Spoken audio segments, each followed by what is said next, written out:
everyone, Sir Heroscape here today, coming at you with another installment of Ranking Heroscape Age of Annihilation.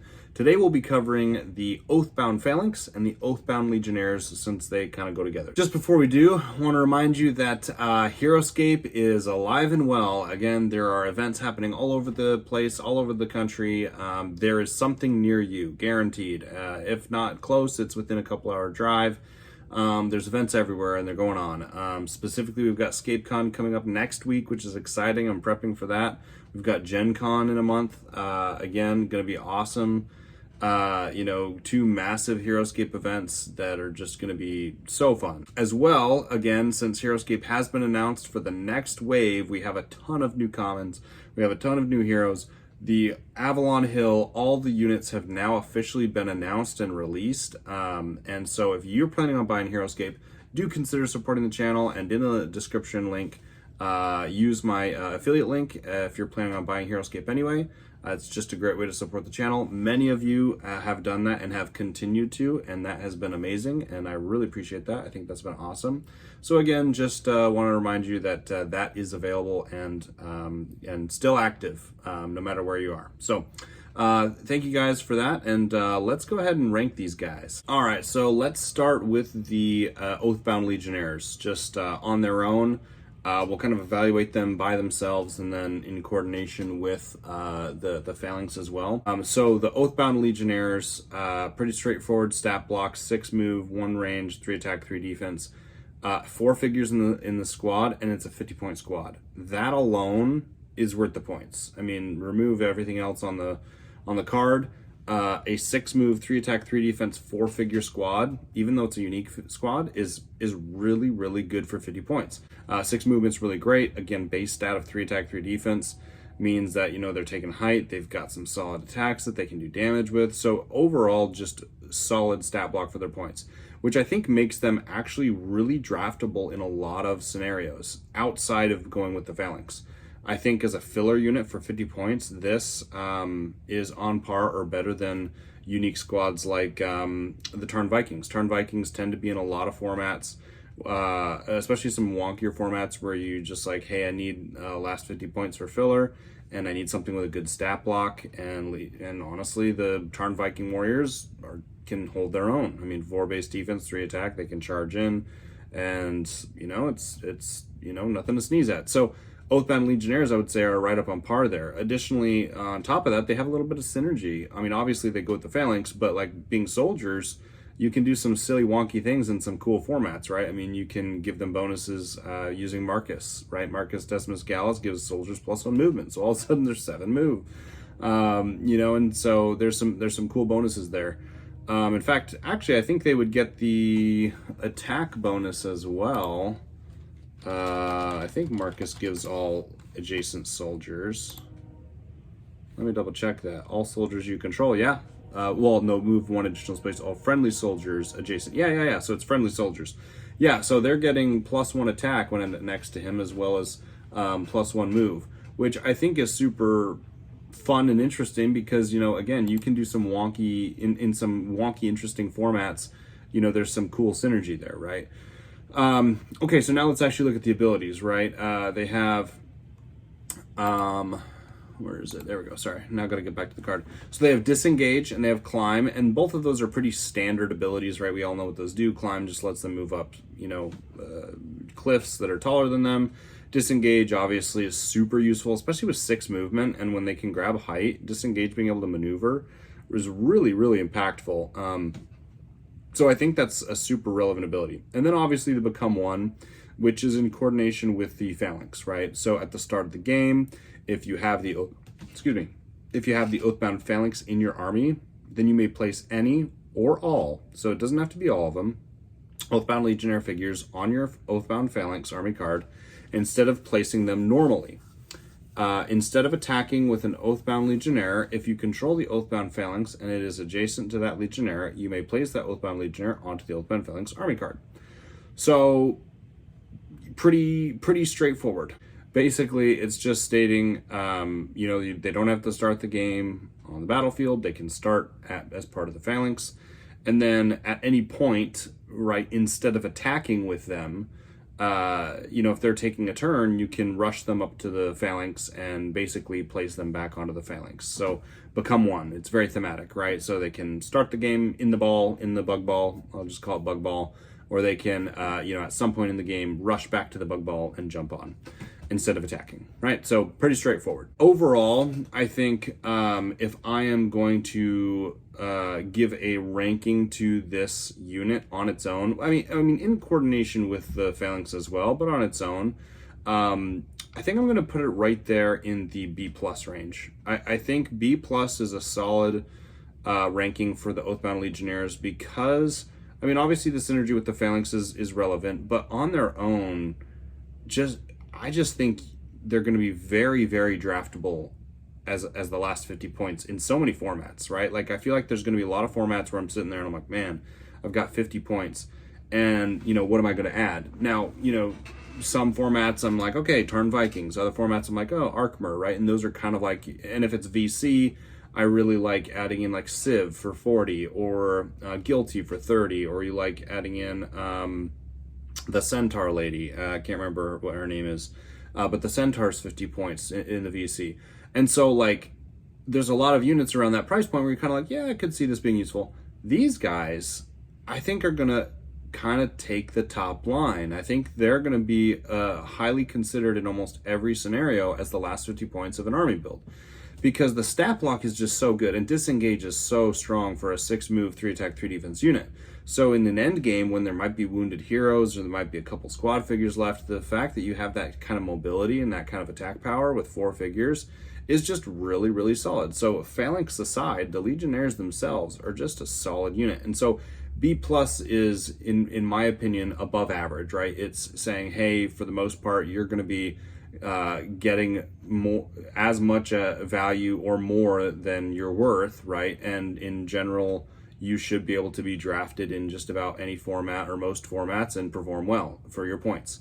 And I think that's the Oathbound Legionnaires. I absolutely think that they are going to do that. Now, a little bit different story for the Phalanx, because this Phalanx is entirely dependent on the Legionnaires in order to be able to be useful. So let's go to the Phalanx. Stat block, 3 life, right? It's a unique hero. 5 move, 1 range, 3 attack, 3 defense. So it's a melee unit. Worth noting that at only 80 points with the Oathbound Legionnaires, they're a package deal of 130, which is right at that sweet spot of, hey, you're not losing too much if they fail, and you're generally going to get their value back, with that, because you're not investing too much into them. So 130 is super solid for this package. That said, let's look at, again, the stat block and the abilities. On its own, at its face, the stat block, 3 life, 5 move, 3 attack, 3 defense is pretty sad, right? That's actually, you wouldn't see most units be worth 80 points for that, just stat block alone, right?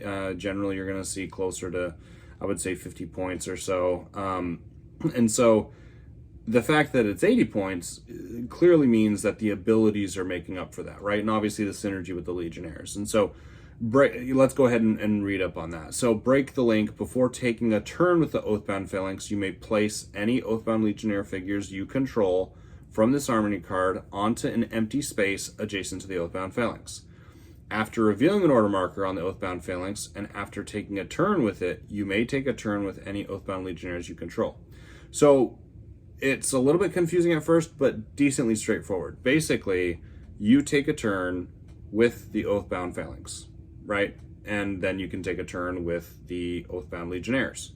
Now, before taking a turn with the Oathbound Phalanx, you can basically take any Legionnaires that are on the Oathbound Phalanx's card and drop them onto an empty space. So you reveal an order marker on the Phalanx, and you've got some Legionnaires on the card. You're like, let's go ahead and drop them off. So you take them off the card, you drop them on to spaces next to the Oathbound Phalanx. Now you take your turn with the Phalanx, right? So you move out, attack, whatever you want to do. And then you can take a turn with the Oathbound Legionnaires. Now it's worth noting that the Oathbound Legionnaires we just read about become one, even though you can break the link during the Oathbound Phalanx's turn, you can become one again on the Legionnaire's turn. Why? Because if you give up an attack with the Legionnaire, you drop them back onto the Oathbound Phalanx's card. Now that's super relevant because you could say, hey, I'm gonna drop off, all 4 figures. I'm gonna run up and I'm gonna go attack something with the battle ball. And if I kill it, then the Legionnaires will replace. But if I don't kill it, then I'm kind of in a bad spot. So say you fail and don't kill it, then you can run up with the Legionnaires, maybe attack with 2, and then drop 2 others back onto the battle ball, or the bug ball, which is relevant because of these other abilities. 1 falls, the swarm survives. When the Oathbound Phalanx would receive 1 or more wounds, you may remove an Oathbound Legionnaire figure from this card and destroy it. If you do, ignore all wounds the Oathbound Phalanx would have received. Super relevant because this is basically your Mesodemons, right? Mesodemon Warmongers are very, very strong with an ability like this, where they can basically negate, hey, you rolled 6 attack dice, cool, let's just not take any damage and remove a figure. So this is super relevant, especially because you have 3 life on the bug ball already. So say, for example, somebody attacks you for 6 dice, right? And say they roll 3 and you block 1. So you're going to take 2 damage.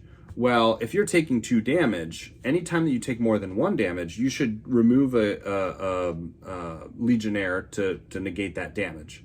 But anytime that you receive exactly 1 damage, so say they rolled 6 attack dice, then they rolled 3 skulls, and you blocked 2, and you receive 1 damage, keep in mind they might be trying to attack your bug ball to try and remove the Legionnaires off so you don't get those extra activations.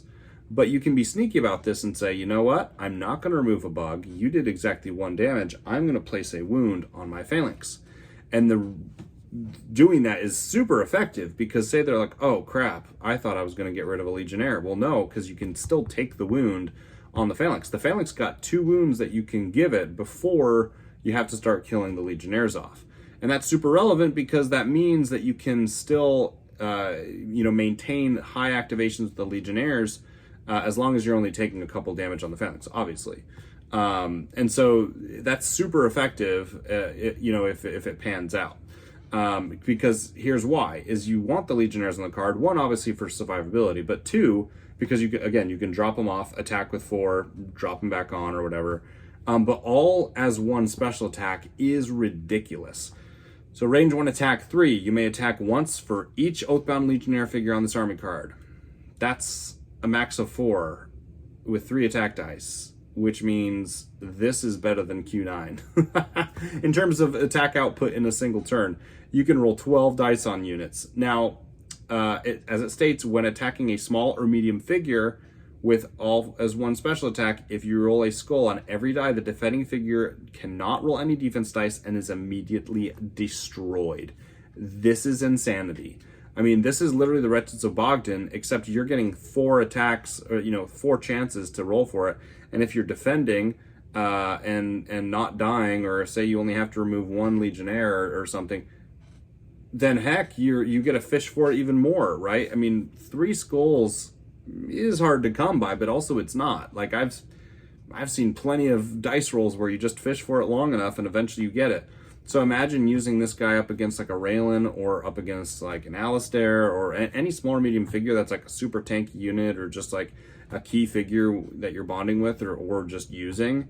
Again, it's small or medium, so large figures aren't impacted. But again, if you're doing that with a small or medium figure, it's really, really terrifying. I mean, all it takes is 1 good roll and that figure's auto-destroyed, right? And so I think this unit has a lot of cool little tricks up its sleeve, a lot of potential to have some fun and do some gnarly things.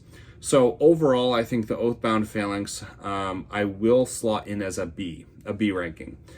The reason why I want to say B ranking is because I do think it's just decently average. It is terrifying. It can do some silly things with the, all as 1 special attack. It can do some really cool things where you're dropping off bugs, running out, and then putting them back on. It's got good survivability with the Mesodemon kind of idea where you can, save yourself. At the end of the day, though, it is a 3 life, 3 defense unit with 5 move, and it's melee, right?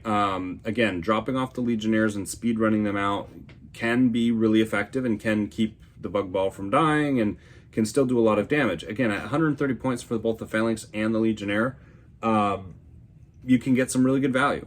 But the Phalanx cannot be drafted on its own. It has to be drafted with the Legionnaires. It's completely useless and a waste and a F unit if it doesn't have Legionnaires. So when you draft the Phalanx, you have to draft the Legionnaires, right? So it really is a 130 point package. So when you're looking at this unit, it's not an 80 point unit, it's really a 130 point unit. And so for 130 points, again, it can gain those points with just one good roll, killing a small or medium hero, or even just for some squad figures, right? It doesn't say hero, right? It could be squad figures, right? There could be a high defense squad figure, and you know, attack it twice, and maybe you max out both times, and boom, it's gone. And so again, a lot of effectiveness. I just think overall it's probably going to be slotted in kind of the mid tier. There's still a lot of things that can punch through 3 defense, and with 3 life, yeah, you can take those first 2 wounds and try to stall out getting those Legionnaires, getting rid of those Legionnaires. But anything with multiple attacks, like Frost Claws with the Bonded Hero, can kind of swarm this thing and just take it out, right? I mean, you can really punch through that 3 defense pretty handily, and if you're forcing them to remove Legionnaires early, especially if you get first attack, or if you've got range and you're plinking away at it to just kind of shave off some of those Legionnaires, then it very quickly loses its value, right? Again, I think there's a lot of fun, really interesting niche things that you can do with this unit. I think in some really wonkier or less standard formats, it could be really good. Overall, in kind of like your general competitive units, though, this is really going to sit at like a mid-tier B. So that's my ranking. Again, Legionnaires I think are B+. I think they're going to be constantly, you know, dropped into a lot of armies as the last 50 points. They can do a lot for what they've got, even on their own. And then obviously in coordination with the Phalanx, they can be great. But the Phalanx on its own, can't do anything. It has to have the Legionnaires, makes it a 130 point unit, slotted more at a kind of an average B unit, but should still fill its points overall in kind of a general sense. So I'm pretty happy with it. I think this is some really cool units, very thematic. The miniatures look amazing. So anyway, get out there, use it a couple times, have some fun with it. The synergy with the breaking the link and adding them back, and then removing a Legionnaire to save yourself, and then special attacking units. There's just so many cool things that you can do with this unit. It's like a Swiss Army knife. So highly recommend it. And I just still love that the sight points on the card are just like a million different green dots. I think that's hilarious. So anyway, that's it for today. Hope you enjoyed that ranking video. We'll continue to do this, obviously, as new units continue to come out. And I want to try and do ranking videos more so on units that I've played and that have had time to kind of sit in the meta for a little bit. So, you know, if I start catching up on ranking videos and you know, I get to the point where some of the new releases haven't even come out yet, I'm not going to rank those until we've had some time to play those and get a sense of where they're at. So I think we're coming up on finishing up Rising Tide. So finishing up Rising Tide, I think then puts us kind of at the end of or kind of all caught up. So I'll have to take a look, but I think there's some promo figures to still cover. But anyway, for the most part, we've got a few more to wrap up before we start hitting some of the new stuff that still has yet to hit the table. So anyway, stay tuned. I'm going to continue to release some tournament videos and other content. Yeah, get excited. Heroscape's living is very alive and well. So thank you guys for watching, and we will see you guys next time.